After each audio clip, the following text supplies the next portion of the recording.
Bien bonjour, mon nom est Dominique April, je suis ferronnier d'or à l'atelier du Vieux-Corbeau à Saint-Raymond dans la région de Port-Neuf. Je suis papa d'une belle grande fille de 17 ans. Et puis ma conjointe, Marie-Claude Laure, je suis avec elle depuis 9 ans. Marie-Claude Laure, qui est une sainte parce qu'elle me supporte beaucoup dans mon travail, qui n'est pas toujours drôle.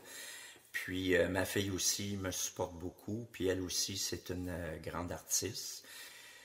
Donc, c'est ça, mon atelier a commencé en 2018 officiellement à Saint-Raymond.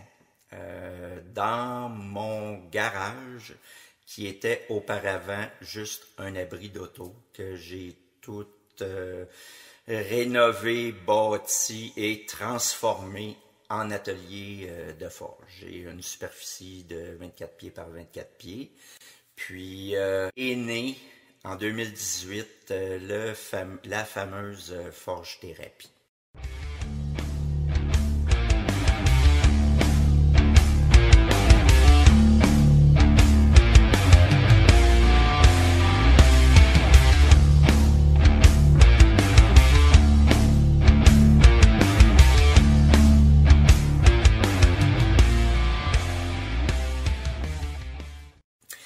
Je suis un ancien militaire qui a servi 28 ans avec le Royal 22e Régiment.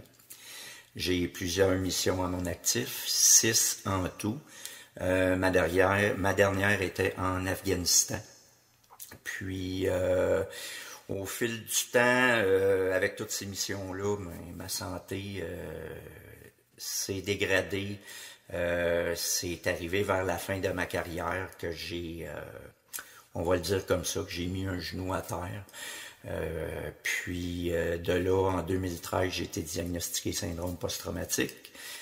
On m'a pris en charge à partir de ce moment-là. J'ai commencé à être guidé vers des consultations avec des professionnels de la santé, psychologues, psychiatres et ainsi de suite. J'ai ouvert mon atelier en 2018, mais entre 2017 et 2018, on m'a envoyé en thérapie fermée à l'hôpital Sainte-Anne-de-Bellevue, qui est l'hôpital d'anciens combattants. Thérapie fermée qui est là pour aider les militaires atteints du syndrome post-traumatique. Donc, je suis parti là 2 mois. Puis, on devait se concentrer sur quelque chose de positif. Moi, je me suis concentré beaucoup sur le travail de la forge que j'avais appris auparavant. Puis, je me suis dit, je vais travailler sur un projet aider les autres. Pourquoi je voulais aider les autres chez nous, au Québec, au Canada? Ben, c'est simple. J'ai été envoyé partout dans le monde aider des gens en difficulté, en guerre, quasi en, je vais dire ça comme ça, en prise d'otage par des gouvernements autoritaires, donc des guerres civiles et ainsi de suite. Puis, malheureusement, on arrivait avec toute l'aide qu'on pouvait, puis quand on partait de là, ben, ça revenait le chaos. Donc, on n'avait peut-être pas autant le sentiment d'accomplissement envers ces missions-là, malgré qu'on a donné beaucoup de nous-mêmes, notre santé physique et mentale. Donc, je me suis dit, quand j'ai été libéré des forces en 2015, ça a été un long cheminement pour me retrouver là-dedans. Puis je me suis dit en 2018, qu'est-ce que je peux faire pour aider les autres? Donc, comme j'ai expliqué tantôt, j'ai commencé la forge thérapie. La forge thérapie était là après ma barre pour aider les vétérans et militaires atteints du syndrome post-traumatique, comme moi. Parce que moi, la forge, ça m'a aidé à progresser. Parce que, je vais le dire, je suis parti de loin. À partir du moment où j'ai été diagnostiqué, et avant, moi j'ai mis le genou à terre vers 2010. J'ai vécu, on peut le dire, l'enfer mentalement. J'ai eu toutes sortes de problèmes. J'avais de la misère à m'occuper de moi-même. J'étais plus capable de m'occuper de ma fille, et ainsi de suite. Donc, à ce moment-là, Je me suis dit, qu'est-ce que je peux faire? J'aidais les militaires et les vétérans. Ensuite de ça, à force de prendre connaissance de choses, j'ai été approché par des policiers. Des policiers sont venus chez moi. J'ai eu un pompier qui est venu chez moi. Donc, j'ai décidé d'ouvrir mes portes à toute personne en uniforme qui voulait bien venir faire de la forge-thérapie.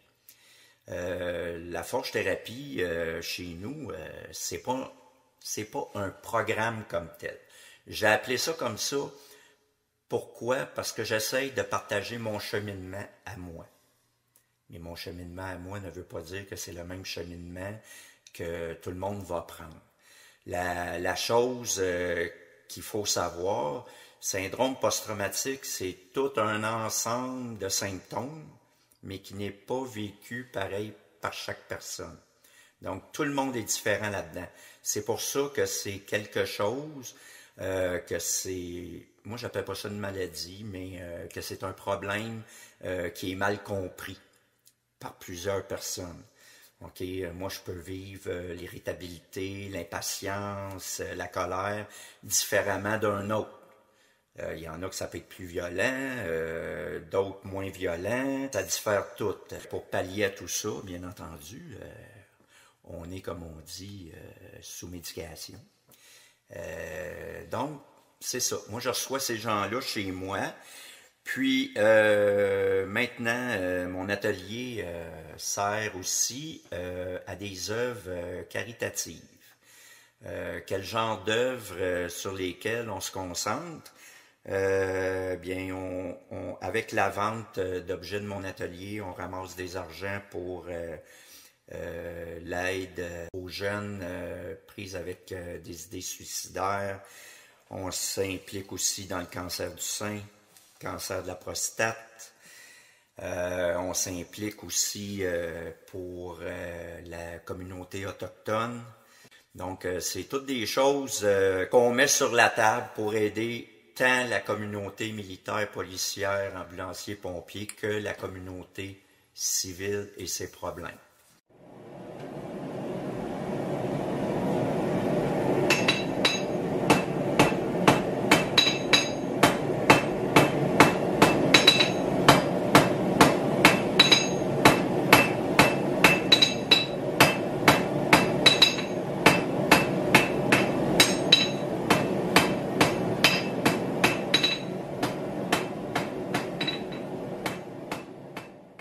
En gros, c'est ça l'atelier.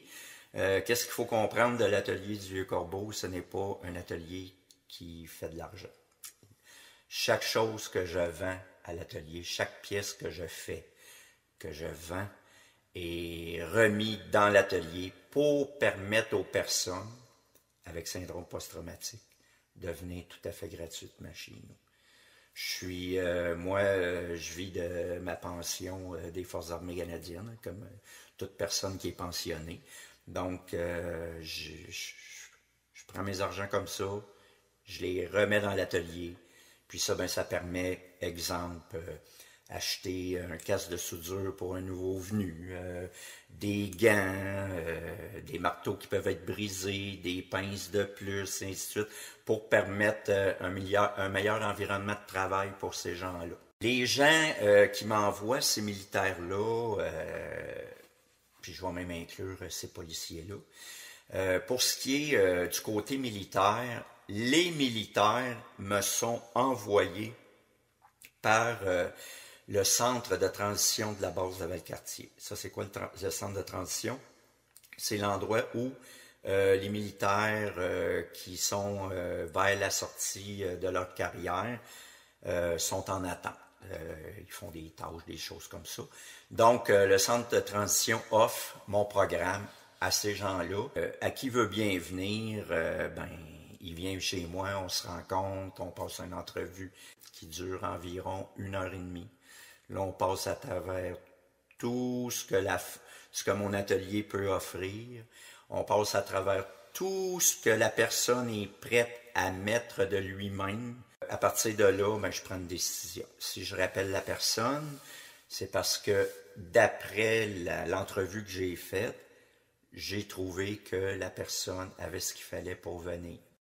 Il faut savoir que quand tu viens à mon atelier, faut que tu sois rendu dans un endroit que tu as pris la décision de faire des changements pour toi. Si tu n'es pas rendu là, tu ne viendras pas dans mon atelier. Pourquoi? Parce que moi, je vais te parler de mon cheminement. Je vais partager avec toi mes hauts et mes bas que j'ai connus pour t'aider, toi, à te prendre en main. Si les personnes ne sont pas prêtes à faire ça, ben, ils ne viendront pas chez nous.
Quand ils arrivent le matin, on a une petite discussion d'environ une demi-heure. L'atelier commence de 9h30 à 4h. Puis moi, je leur demande une chose. Chaque personne a sa journée. Chaque personne doit m'emmener le matin un café moyen, 2 laits. Que ce soit de n'importe où, c'est un café moyen, 2 laits. Le pourquoi, en prenant le café, on jase.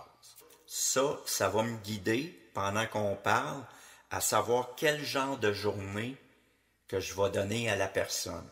Si la personne a mal dormi, je ne donnerai pas des tâches qui vont le fatiguer mentalement ou qui peut le blesser, exemple, dans la confection d'un ouvrage. Okay? Puis ces gens-là, quand ils réussissent ce cours-là, ben, ils ont un certificat officiel. Il ne faut pas oublier que depuis, pas mars cette année, mars l'année dernière, 2022, j'ai été nommé artisan ferronnier d'art professionnel au Québec. Donc, mon certificat vaut quelque chose. Fait en recevant ça, dans l'armée, quand tu réussissais quelque chose, tu avais un certificat de réussite. Puis souvent, dans l'armée, quand tu faisais des cours, moi je me souviens, j'ai fait des cours, on commençait à 40, on finissait à 11. Fait que notre certificat, il valait quelque chose. Fait que déjà là, tu reçois un certificat pour une réussite sur quelque chose que tu n'as jamais fait. C'est comme, wow, je suis quelqu'un finalement. Fait que ça donne un push à la personne pour dire, je suis capable de continuer, je suis capable d'avancer. Puis, quand je vois que quelqu'un il commence à baisser sur le moral, ces choses-là, je vais partager des moments que moi j'ai vécu où ce que j'avais peut-être le moral dans les bottines, puis que je me suis dit, m'a t'aider, écoute bien ce que moi j'ai fait. Ça ne veut pas dire que ça va marcher pour lui, mais s'il peut garder une ou deux phrases dans ce que j'ai expliqué, pour lui, s'aider, ben ma job est faite sur cet individu-là. Puis, ça ne marche pas pour tout le monde, ça, il faut le dire. C'est pas tout le monde que ça va fonctionner. Je dis pas que j'ai la science infuse par le travail de la forge pour aider tout militaire. C'est pas vrai. J'ai eu des gens que ça n'a pas fonctionné, qui sont arrivés d'une manière, puis ils sont repartis de la même manière. Mais ça, j'y peux rien.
Les œuvres d'art sur lesquelles que j'ai travaillé puis que j'ai eu le plus, je te dirais, pas de fierté, mais d'engouement à le faire. Je pourrais commencer par une fresque militaire que j'ai faite à un moment donné.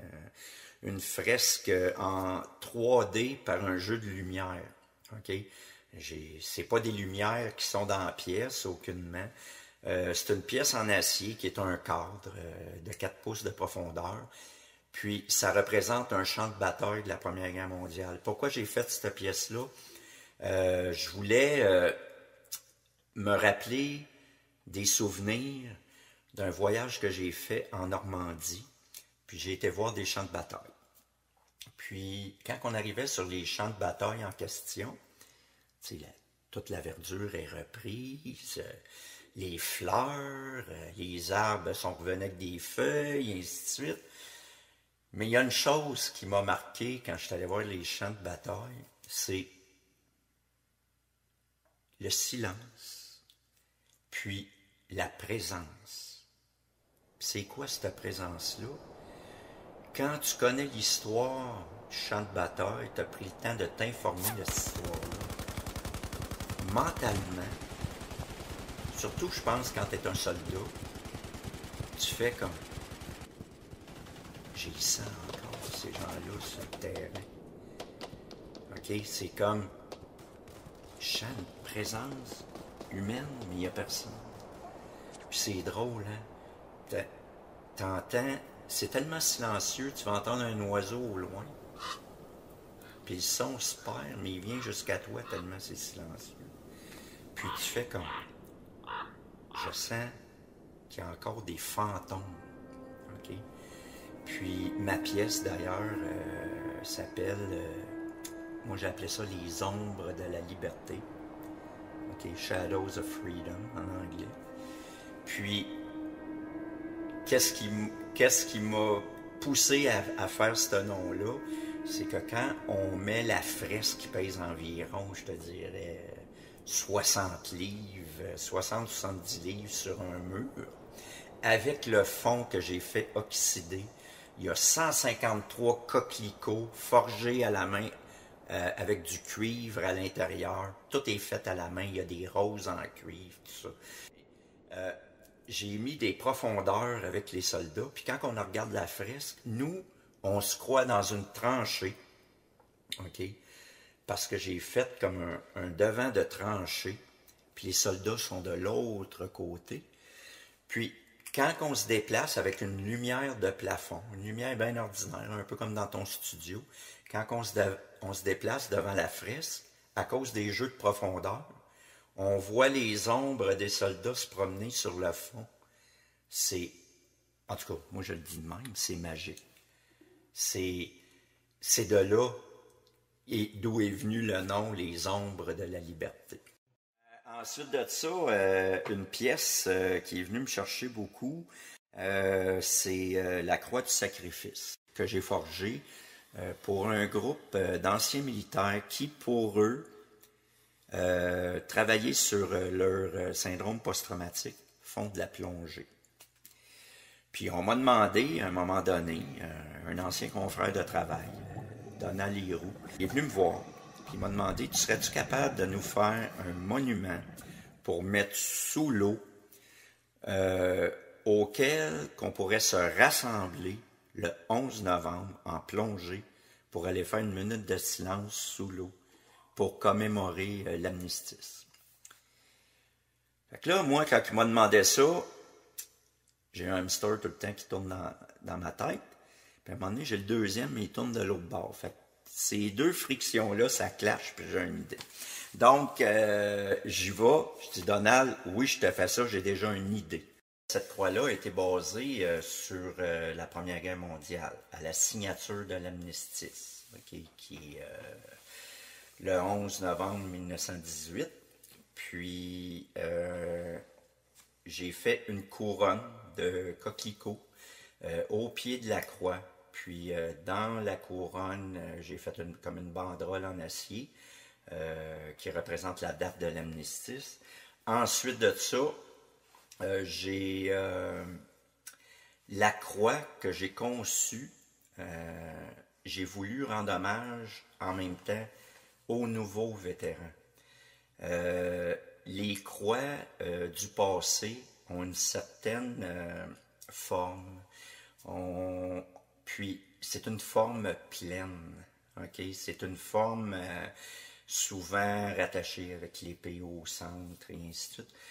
Moi, ce que j'ai fait une croix qui est un petit peu plus, je te dirais, conventionnelle de nos jours. Est vraiment d'un autre modèle. Puis c'est ça que je voulais offrir à nos vétérans, à nous autres. Leur croix. Cette croix-là est située à la mine Flynn Coat à Thetford Mines. C'est une ancienne mine qui a été remplie d'eau lors de sa fermeture. Puis c'est un endroit reconnu, qu'on m'a dit à l'international, comme un bel endroit pour plonger au Québec.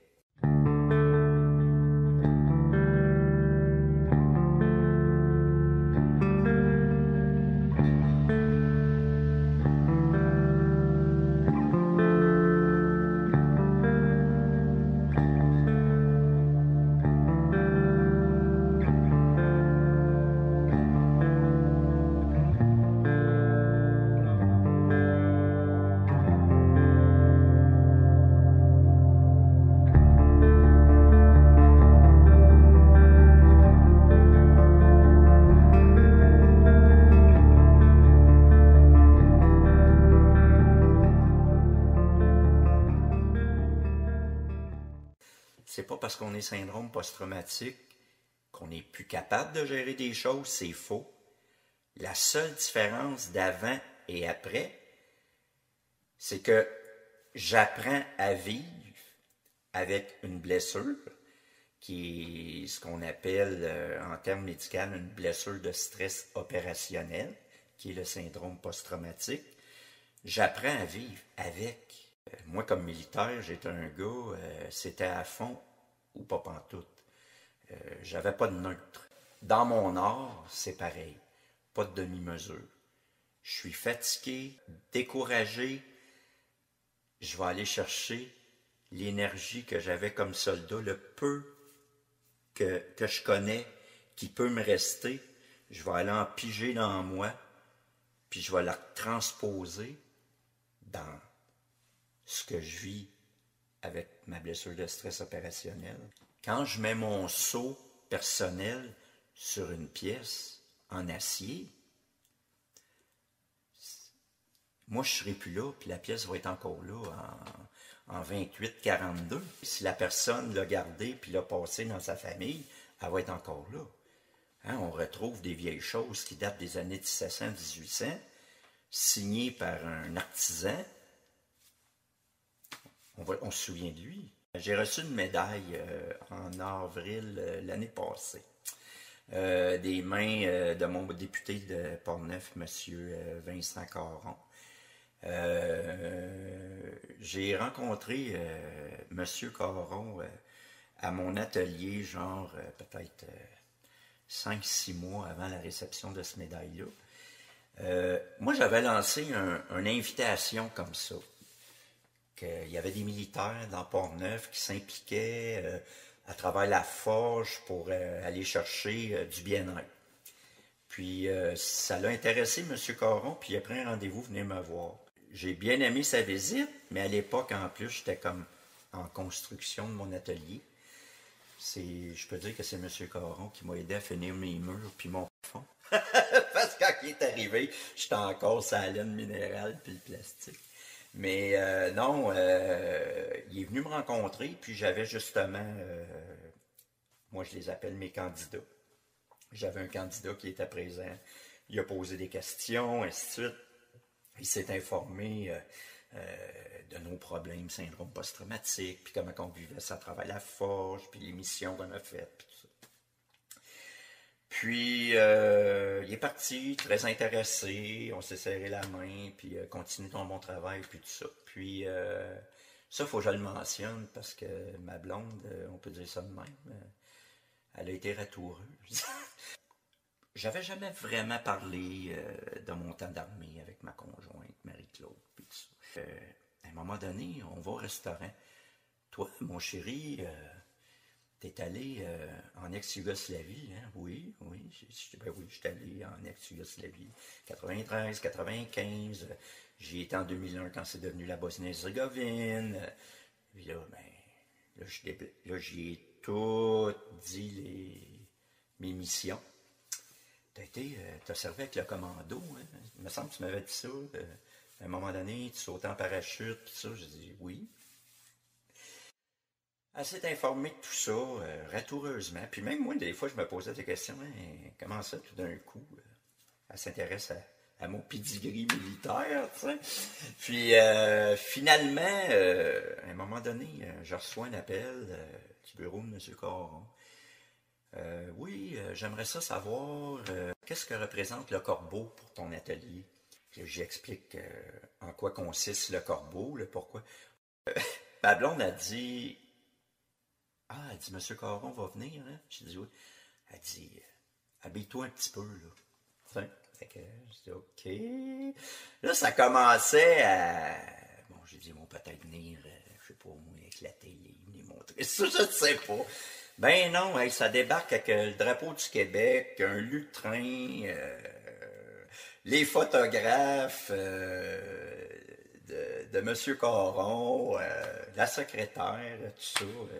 Ça débarque chez nous dans mon entrée. Tu sais, je fais comme OK, qu'est-ce qui se passe? Puis là, bon, on va installer ça, on installe ça là, le drapeau en avant de mon atelier, tout ça.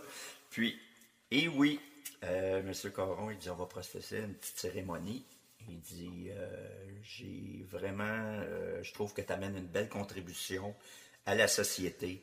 Je trouve que tu amènes une belle contribution à tes anciens confrères. Puis aussi à la population en général et à la région. Hein? Fait que j'ai fait OK. Il dit, je suis ici aujourd'hui pour te remettre la médaille parlementaire du Québec. Mais moi, dans ma tête, qui suis-je pour recevoir ça? Parce que on ne se le cachera pas, on va le dire en bon québécois. Je suis un petit cul qui forge dans son garage, qui est un atelier, puis je suis dans un chemin de gravier entouré de sapins. Donc, je reçois cette médaille-là, puis là, M. Caron passe à travers ma carrière militaire. Là, je regarde ma blonde du coin de l'œil, je dis « Ah, c'est pour ça! » J'ai pris la médaille, mais tout le long dans ma tête, c'était tout le temps la même question. Qui suis-je? Là, on a jasé après, puis Dominique, continue ton beau travail. On est pas mal fiers de t'avoir dans la région de Portneuf. Là, ma blonde a dit, puis, t'es-tu content? C'est un bel honneur, hein? Je fais comme, oui. Là, je dis oui, c'est un bel honneur. Ben oui, je suis content, mais j'avais encore tout le temps la même Moses de questions dans la tête. Qui suis-je? Je dis à ma blonde, hey, j'ai checké ça, là. C'est tout du grand monde qui ont eu ça. Fait que là, ma blonde m'a regardé, elle dit, ce que tu fais, là, c'est important. Elle dit, je pense que notre député, il le reconnaît, puis il l'a compris, puis il l'a vu. Fait qu'à cette heure, accepte. Parce que ce que tu fais, c'est pas tout le monde qui ferait ça. Avec le temps, j'ai appris à l'accepter. Puis je dis tout le temps à mes gens qui viennent chez nous, si je suis arrivé là, avec ce que je vis, syndrome post-traumatique, toi là, tu penses que tu n'es pas capable d'aller là? T'as pas de raison de dire que tu n'es pas capable. Je l'ai fait. Fait que je me sers encore de ça, qui est un symbole de force, on va le dire dans le même. Moi, c'est de même que je le vois, pour motiver mes gens. Servir mon pays encore d'une autre manière, puis servir la société. Tu sais, je pourrais dire la seule chose que j'ai abandonnée de l'armée, c'est le cadre rigide qu'on connaît à un soldat. Je suis un petit peu plus souple à cette heure. Pour finir, j'aimerais ça mentionner quelque chose aux gens, pas juste aux militaires, vétérans ou personnes en uniforme. N'importe qui vit des moments durs, difficiles, on le sait, la vie aujourd'hui, c'est pas évident, ok? Ne baissez jamais les bras, il faut pas, ok? Quand on pense qu'on n'est plus capable, il nous en reste encore. Je l'ai vécu comme soldat, ok? Puis je le vis aujourd'hui. Je ne suis pas guéri du syndrome post-traumatique. On ne guérit pas de ça. Ça va toujours rester là. Les souvenirs sont là. Les déclencheurs sont là. Mais on peut apprendre à vivre avec.